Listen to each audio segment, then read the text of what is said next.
Yo, what's up, ladies and gentlemen? It's your boy, the franchise player, Double B Bad Blood, joined by that dude right there, the man known as Throwback. Hey, man, this is NXT 2.0 review, recap, I should say, and Championship Tuesday, man. I'm kind of surprised that it was a decent show. It was pretty decent. It's just one of those things that they had to pick up from where they left off from last week. I mean, last week for NXT for me wasn't as great as it could have been, but this one made up for it. This just should have been the show after Stand and Deliver. I mean, there was a lot of stupidity on this show. Don't get me wrong. There was. There was. The whole burning the Hall of Fame ring and then putting it on. That was stupid.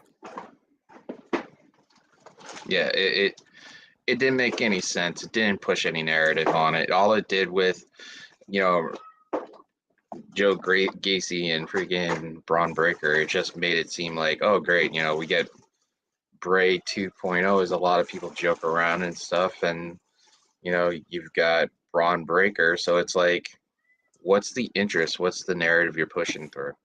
And this was called Championship Tuesday. There was 3 championships, but there's 4 championships in NXT. So why wasn't the NXT championship defended? Yeah, I know. It didn't make any sense at all. Then again, there it is. That's your show. So let's go ahead and break it down, man. Let's start with match number 1. What was match number 1? I usually go out of order, but the match number 1 was, you had the tag, the women's. Oh, my brain's going fart. That's how the show was. It's like you watch through it and you're trying to figure out where are they going with the show. And the producers, Bob. No, the show was just, I don't know, man. I really can't tell you about this show. It was one of those, like, it was one of those shows, That's all you really can say. It was one of those shows. Like, I mean, you the can first tell, match we had, like they start off like it's AEW with a banger of a match. We had the NXT North American Championship match. They had Grimes and Sikoa. Oh my God, that was a good match. That was especially like he turns around in the beginning and says, "I respect you, but I don't respect your bloodline," and it's just. And then turns around and says, "But you know what you could do with your bloodline? You could kiss mine." And then he starts slapping his butt. It was just like, oh, here we go. This is going to be one of those matches where it goes back and forth, and the champion's going to win. But the interesting part is, the 2 major championship matches, only one title was made tonight. And if you're going to have a championship night, wouldn't you want to, shock everybody that actually a title got changed that's major? Well, I mean, they did the tag team titles too, so we'll talk about that later. But yeah, but I mean, if it would shock me if Mandy lost and give somebody else a chance with the title, like Dakota, who desperately to me at this point should have it. Here's the thing: we talked about this before, and we talked about this on a regular on a SmackDown, no, a Raw review. NXT is the horny show. NXT is the show where it's all sex. So would you want to take the title off the sexiest woman in NXT? Do you want to take the I would take the title off the sexiest woman in NXT and give it to the sexiest woman alive, right? That's walking around in my house. Oh yeah, see, you're over there trying to get to meatballs. Hey, she can hear you because I don't have my usual setup because we are trying to rearrange some of this stuff right now, but yeah. Hey, if I get 2 points for telling my girlfriend she's the sexiest woman alive, I'll get food, so I'll take it. Yeah, watch out for those meatballs; they might come up missing. No, but like that. If you look at it this way, like they're not trying to do okay. Later on the show, the NXT sexualizes everything. From the interview with Nikita Lyons to the backstage skit with Tatum Paxley and Natalia. Like, come on, man. Let's be honest. There's no way in the NXT locker room women are just standing around looking super hot like that, makeup and everything on like that. That makes no sense. NXT is trying to, they're using these buzzwords like lit and They're trying to bring the attitude era and back, but drip. for a different generation. Like, oh yeah, NXT is all about that drip. Really? Some 60-year-old guy is like, hey, we should talk about that drip. What does that even mean? I don't know, but it sounds cool. You know, the most of the part is that I hear that in my household a lot, and I'm like, what happened with the phrases "cool," "awesome," "dude"? Like all these things I grew up with, and now it's like it's all about this, all about it, it's bus and bus. I'm like, are we going to a bus? Or like, is there the nearest like place around the corner we could take the city bus and stuff? Are we busing these kids to school or something? I My mean, boy. come on, like speak the language I can speak, which is You're not basically even 2000s and 90s and 80s. you're not even old, man. I don't get it. But like that's the thing. Like that's how they're getting it right now. That's like NXT is trying to appease the young crowd, but they're not. They're not at all. So they figure they'll over sexualize everything, which is what they're doing.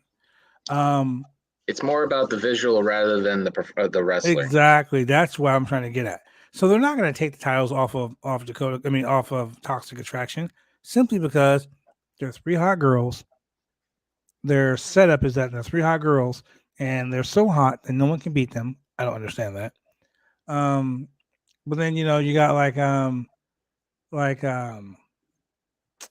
Zion Quinn, who's a handsome guy.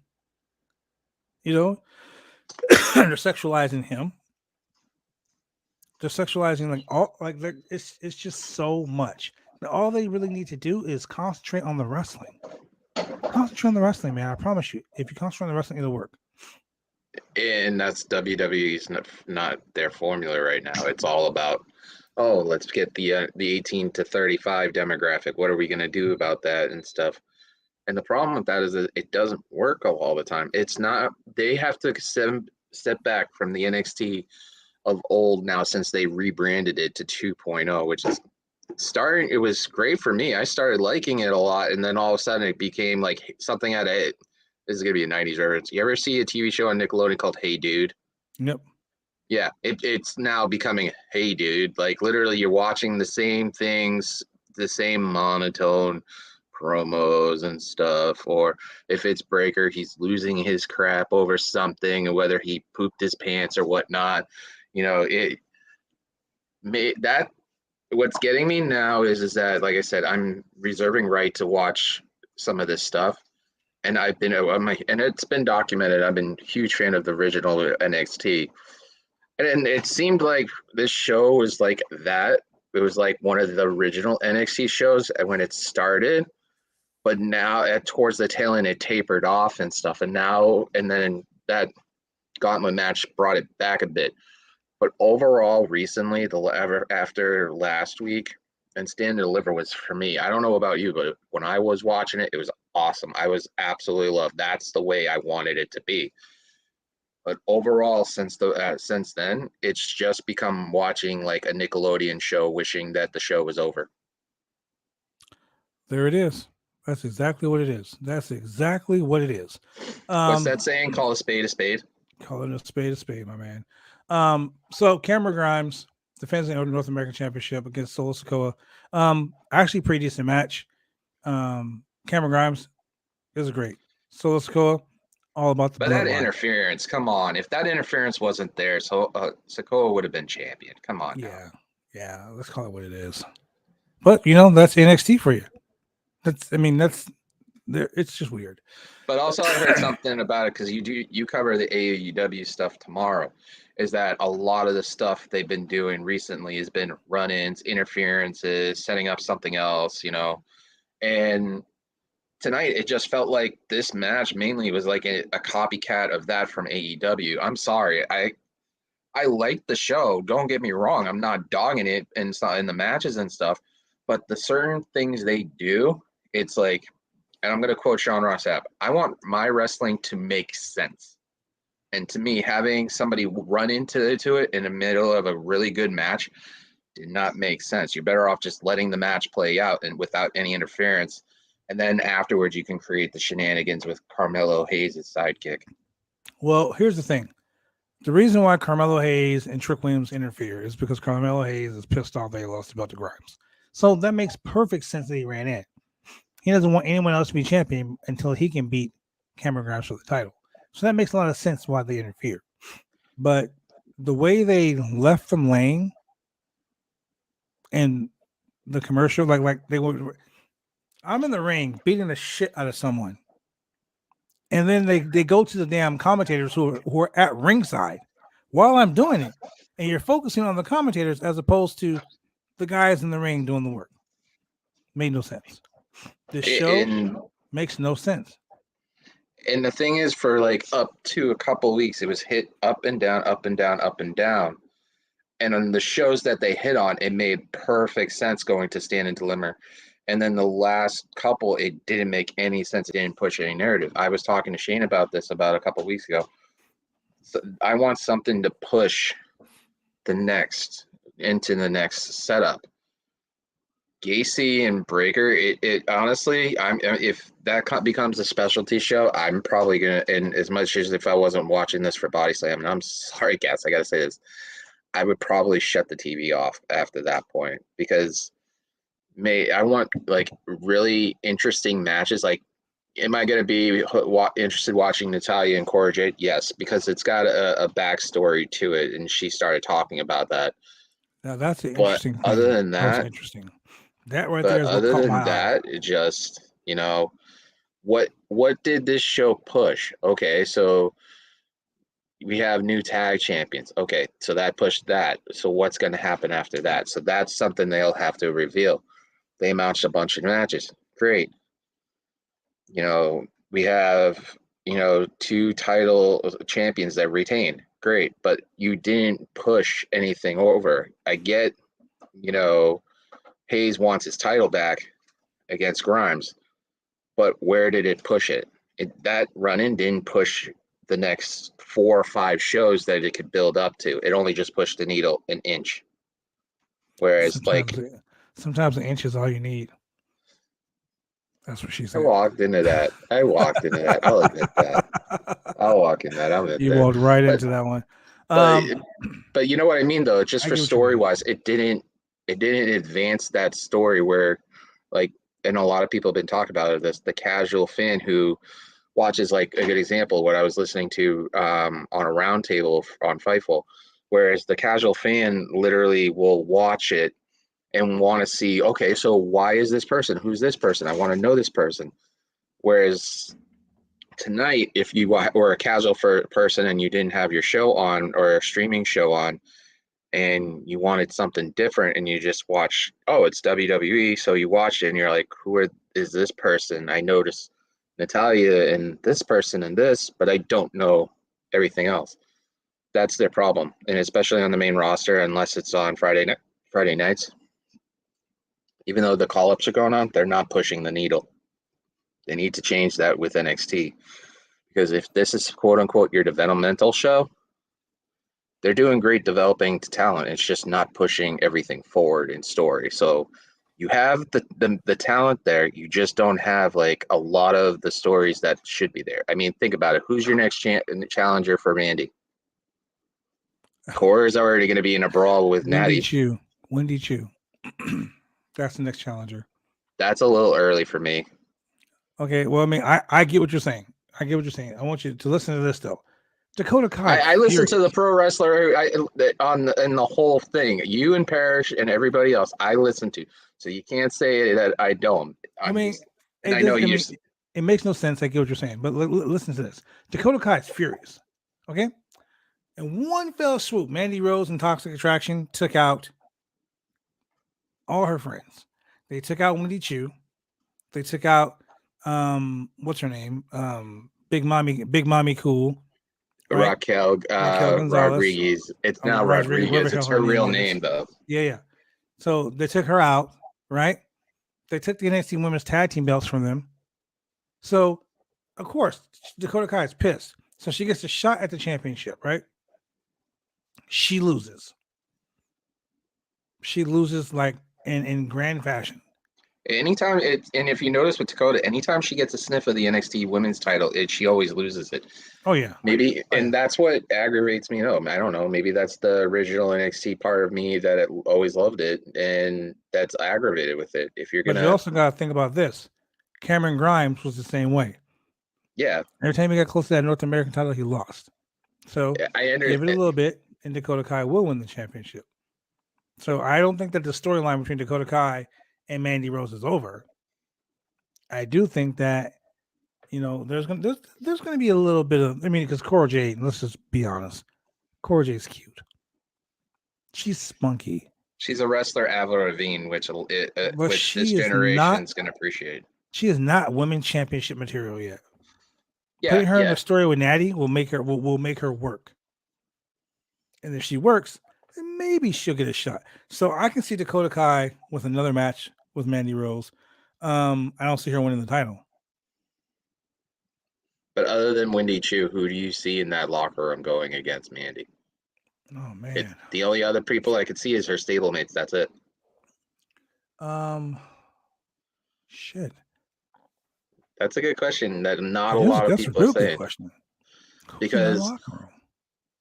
Because with all the talent they're bringing in now, who's established? Like she's being.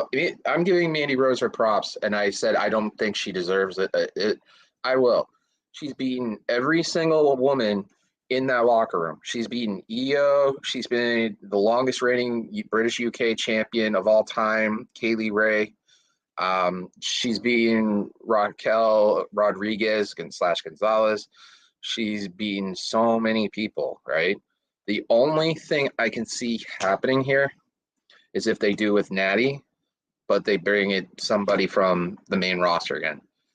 I'm going to throw a name out there. It's not going to be very popular just because that person's coming back. But I wouldn't mind seeing either Bayley or Asuka give Mandy a run. Because they'll do two things. I love Bayley. Bayley has the best, in my opinion, the best gimmick. She has the I think Bayley would be perfect for it. I think she'd be perfect. She can come there, she can make these women work, and she can just do her thing. And she will be over. She will be over like Rover. Even Sasha. Bring Sasha back down. Another name is that's getting a shot at on the main roster now, and is coming out of her, GM role kind of, is Sonya Deville, and that would be an interesting because you could play back that whole storyline during, the PC era where they were literally brawling each other, and when she cut her hair and stuff, you could bring all that whole story back and have Sonya being jealous that, Mandy is champion and she's not.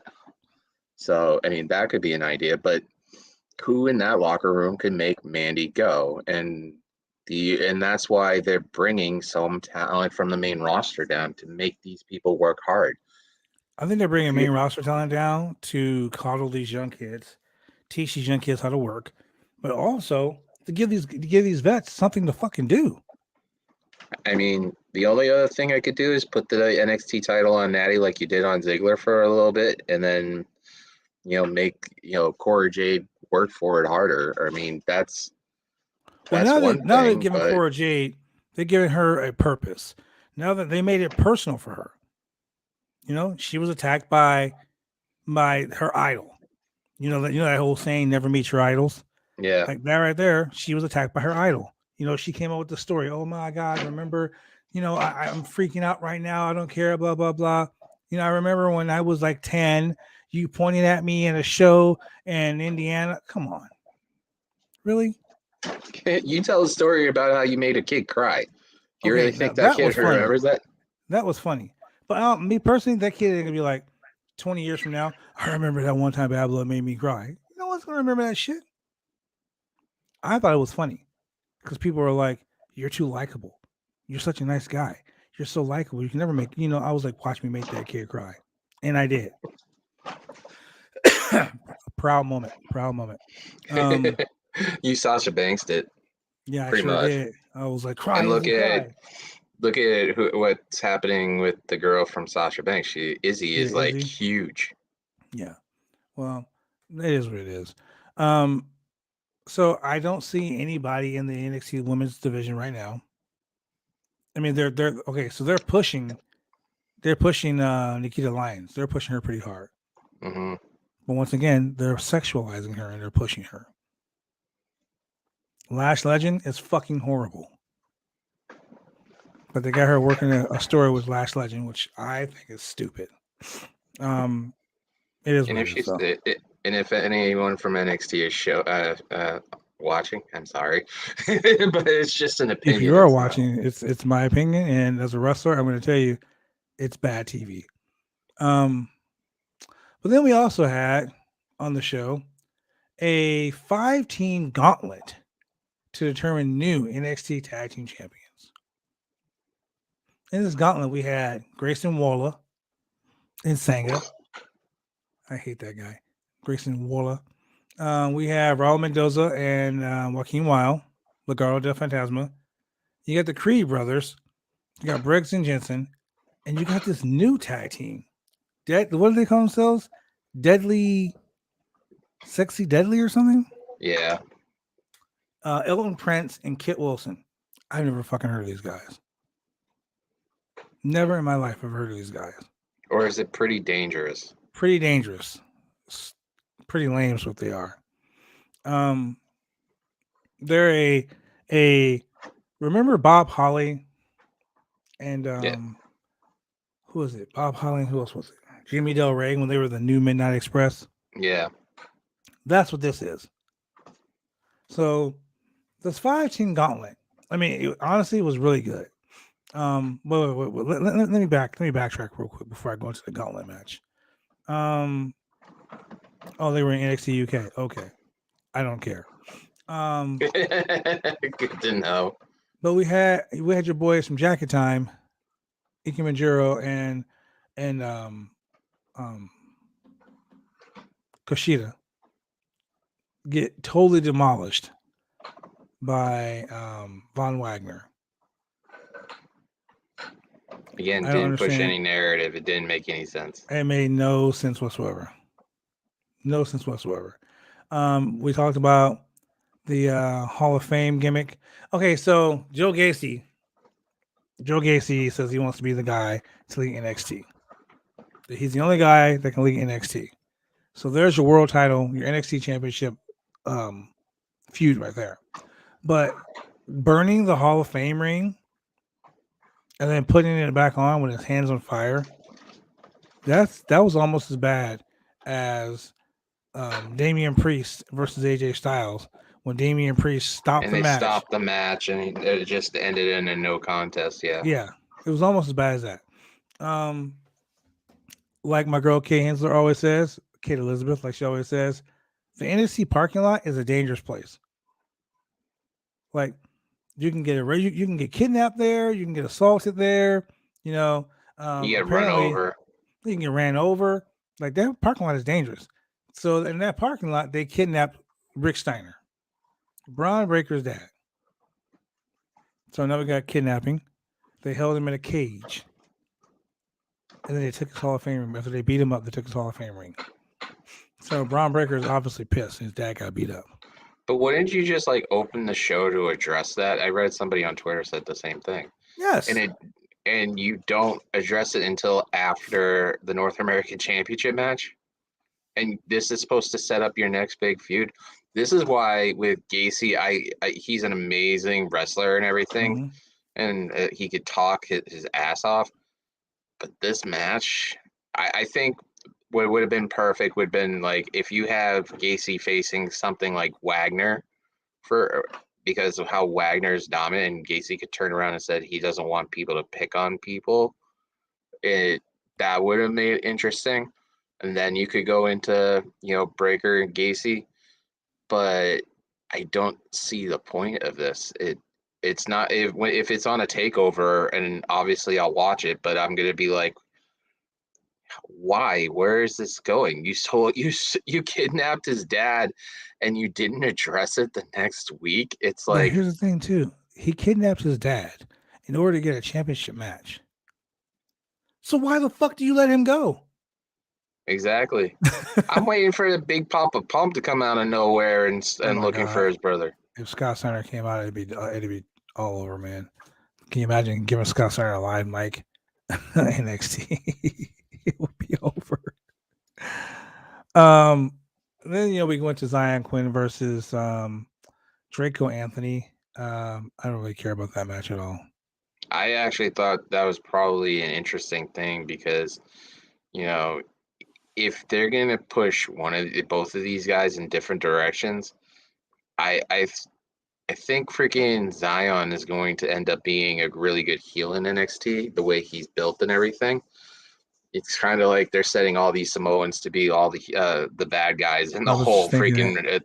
whole freaking thing. And when it's the polar opposite in real life, these guys seem like they're really nice guys. It's just they obviously they play a character, but it's just interesting to see how he is incorporating a lot of his Samoan heritage into this character. I wouldn't mind seeing a tag team with him and Sikoa, just literally going rickshaw in the tag division and eventually meet the Usos down the line and seeing you abandon the family, and there they are, the NXT tag champions, literally facing the main roster unified titles. Hmm. The point is that what I wanted to say is that they retcon NXT so hard, They it's do. ridiculous. Like it doesn't exist to them. And if you're gonna unify two brands, wouldn't you think about unifying the third one? If you're making a statement, if you're Roman, I want to have the bloodline have all the gold. Well, for one thing, you don't have the NXT tag titles, you don't have the NXT championship, you don't have obviously after tonight the NXT North American championship, and you don't have any of the UK properties. Yeah, I'm throwing the UK just because you made a huge statement saying we want all the gold. Well, it's a major billion-dollar conglomerate There it freaking is. thing.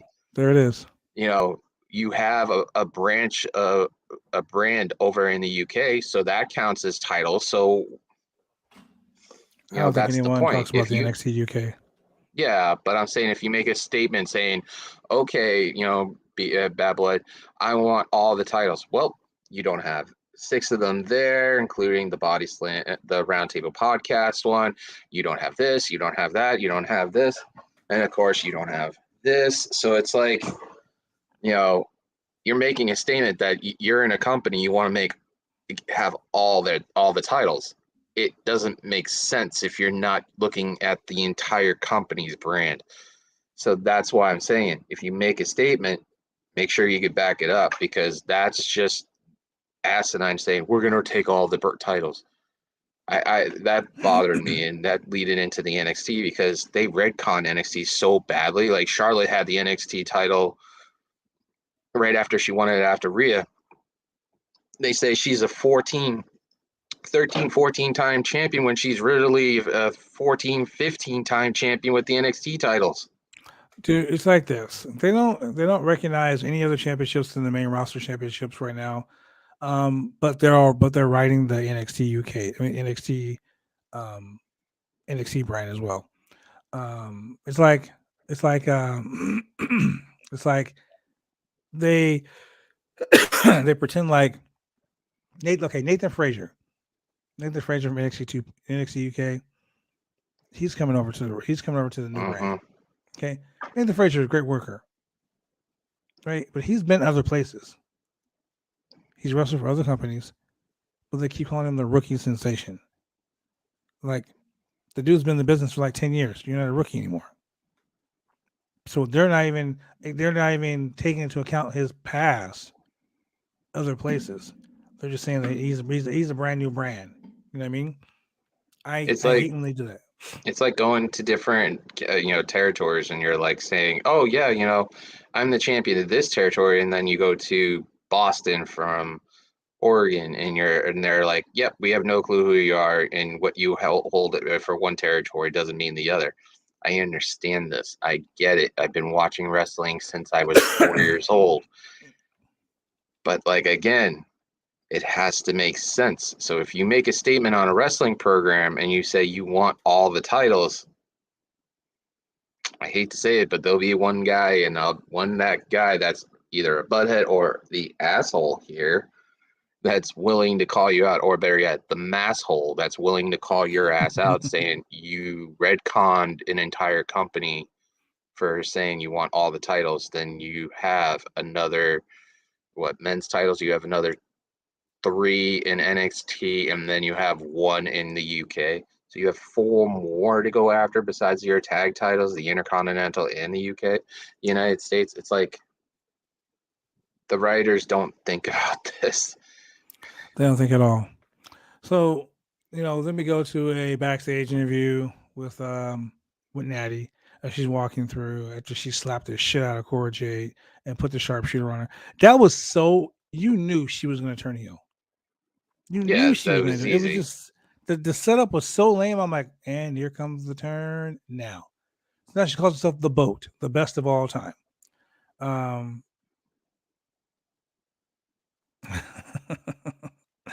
Oh man, sorry, I was reading a message in a message here. So now she's gonna face next week. She's gonna face, what is her name? She's gonna face one of the NXT women rookies after she put Diamond Mine, one of the Diamond Mine girls. No, she's the girl that wants to be in Diamond Mine. Yeah. So she's gonna face her next week in a match to determine, nothing. Simple as that. Again, same point.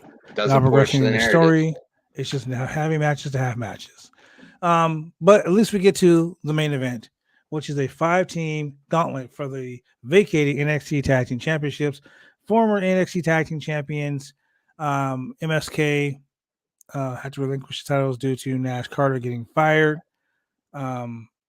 for things that I don't even want to discuss right now. So tonight we have Grayson Waller and Senga. We have Joaquin Waller, Raul Mendoza. We have the Creed brothers, Briggs and Jensen, and we have Kit Wilson and Elton Prince from NXT UK. I gotta say, the fact that the Creed brothers didn't win the titles tonight irks me. Yeah. It really irritates me because they always set up the Dusty Classic winners to win the tag team titles. MSK won the cup, they won the belts. So, Tommaso Ciampa and Johnny Gargano won the cup, they won the belts. Same with Balor and Joe. Yep, they won the belts. So it's kind of like a thing, It's their Money in the Bank. Yeah, it's also stupid because they built the Creed brothers up to be this Cinderella team. Like, Diamond Mine are heels, but the fans love the Creed brothers. So to put them in this match as number 1 team, they faced in the first match, I believe it was who did they face in that first match? Oh, Joaquin Waller and Del Gato del Fantasma is the first one. Great match. Freaking awesome match. Like Mendoza and Wild, fucking awesome. They got lucky. The Creed brothers got lucky. They won the first match. Immediately, Senga and Grayson Waller come down. No, it was Briggs and Jensen right afterwards. Oh, that's right. Briggs and Jensen came down. Briggs and Jensen, super stiff match. Briggs and Jensen should have won that match, but they lost. So the Creed brothers, camera work on that power bomb right through the table was interesting because they had like 4 different cuts, but the high angle one gave it more slow, like they were protecting him. You could see. Yeah, you can see it. Sorry. So I mean, honestly, that was good. That was probably, in my opinion, Briggs and Jensen versus the Creed brothers was probably the best match I've ever seen Briggs and Jensen ever work. Because they came out, they were Bradshaw and who was Bradshaw's first partner? God, I can't think of it. It wasn't the Guns, I know that. No. But they came out old school, like hardcore West Texas redneck type, Dusty Rhodes and fucking Dick Murdoch. Dick Murdoch and Dick Slater, hardliners, they came out like that. They came out to fight. Great match. Really good match. Brooks and Jensen lost. And then immediately after that, Sanga comes out with Waller. Waller, being the chicken shit heel, came out with a sling on. Obviously, you know nothing was wrong with him. Took the sling off as they were taking over. Of course, picture in picture. Grayson Waller and Sanga lost. And the thing with the picture in picture, it doesn't add anything to it. It's just you watch the action and you're just distracted through trying to keep your focus on it. I hate picture in picture with a passion. But the Creed brothers put out another win. So they're building the Creed brothers to win this match. They're building a Cinderella story. They're doing it. They're doing it. Underdogs are doing it. Then a relative unknown NXT tag team. Unless you watch NXT UK, you don't know who these guys are. And let's just be honest. No one fucking watches NXT UK. Except Adam Woods. Did for a while. Shout out to Adam Woods.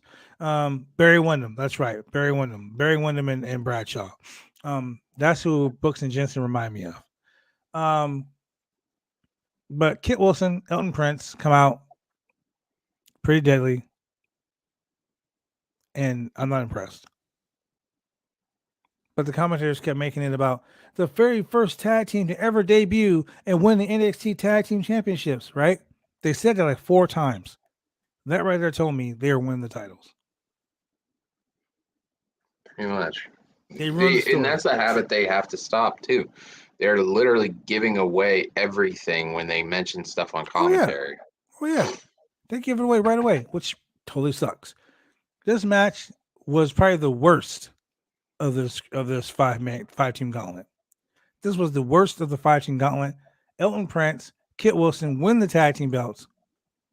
They're the new NXT Tag Team Champions. Pretty deadly. They fucking sucked. I don't get it. If the Creed brothers don't feud with these guys over the titles, I don't get it. It's weird because they made it seem like it was like the biggest thing ever. Yeah, they were amazing in the UK, but this is a different animal over here. It's like, you know, how Strong could work anywhere in the world and even in NXT UK and it would be fine. But when some of the talent comes over from the NXT UK, you're kind of like leery about it. I mean, there's few exceptions. I mean, you know, Dragunov facing Gunther. I hate calling him that. Walter. That match that they had in the US was great. Like, there's so many like exceptions.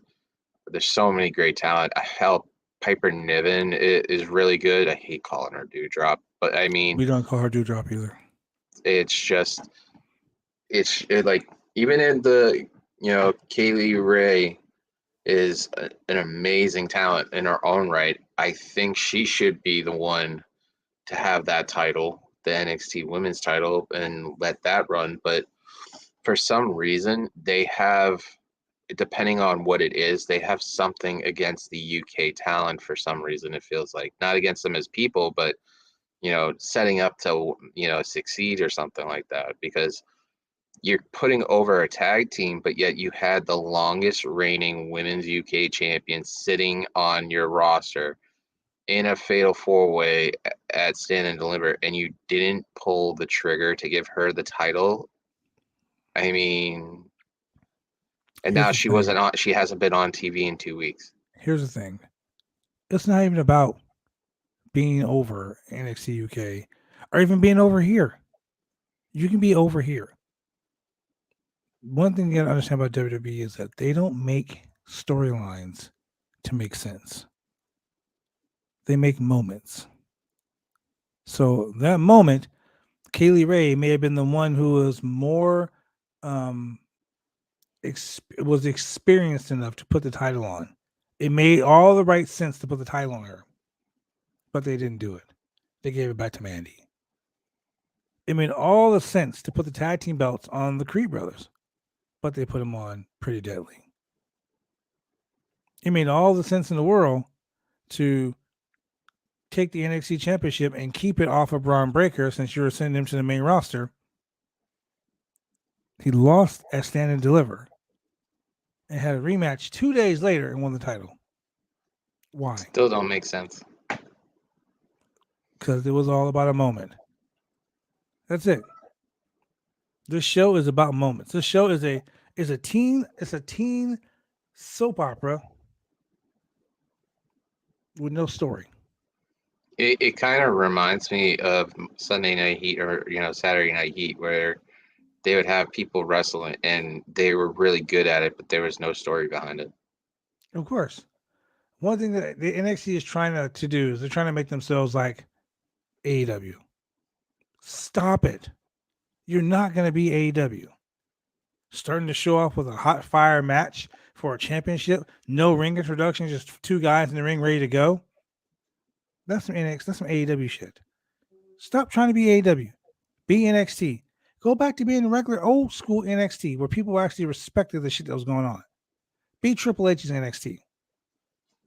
Because that's the only way people are gonna actually take this show seriously. Not freaking Johnny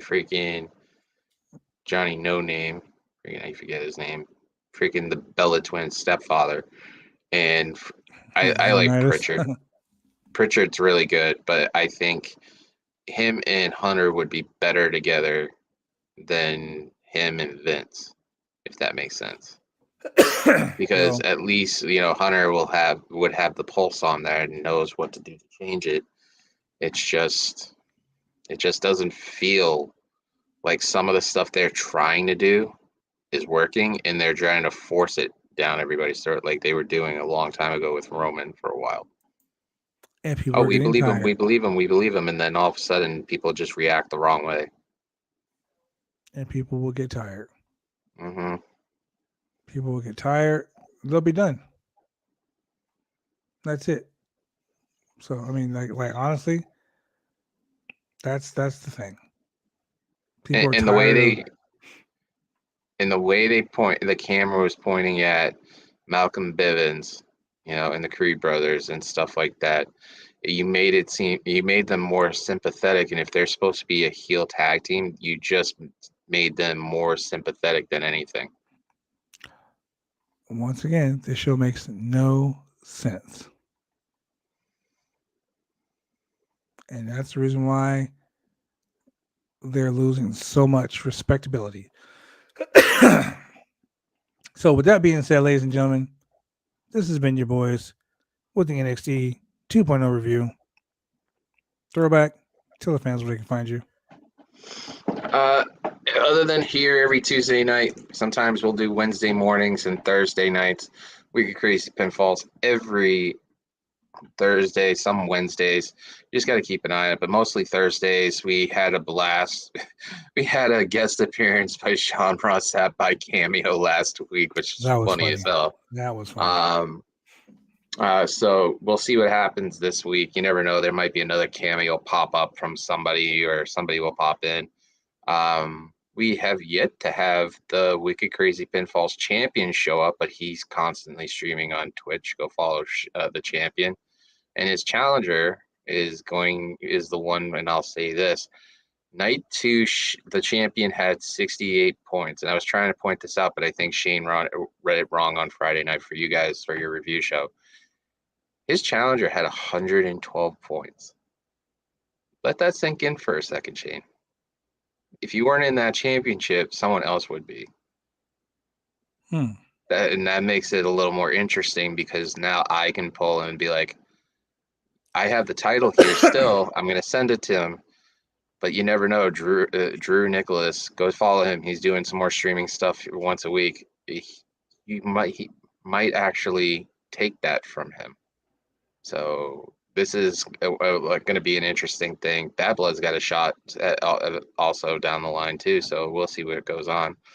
But other than that, I mean, it was a great tournament. It was fun. I was happy that everybody enjoyed it. So we'll see what happens next. But yeah, every Thursday, check it out, 8 p.m., youtube.com/throwback27. And then on Twitch, it's throwback978 here. This baby is going to Shane, which Bad Blood's upset because he wanted both of them. So Well, But me and Shane already decided if Shane retains the championship against against Drew, then at Double or Nothing, it will literally be Double or Nothing. Wicked Crazy Pinfall Championship, Roundtable Pro Wrestling Podcast Championship. if that happens, we'll go through my scoring Your because scoring is weak. no, it's not. It makes perfect sense. Oh my god. We need a score sheet. We need a clear, concise score sheet. WrestleMania Backlash. Yeah. He already has the belt on his icon. That's funny. He does? Yeah, Oh, look. he sure does. What a loser. Anyway, I'm your boy, the But franchise. all I'm going to end up with for the night is something nice, and that's this. I can't read it. Still can't read And it. that's it. Oh. August 2022. What day in August? August 18th. Tell her to hold out till the 26th. Have you met my girlfriend? Tell her and hold by the out till the way, 26th. and by the way, He got the meatball. He Yeah. got the meatball. Yep, ladies and gentlemen, that's what happens when you do good shit. Sometimes good shit happens. And with that being said, it's your boy, the franchise, along with Throwback. We will see you guys on Wednesday with AEW Dynamite.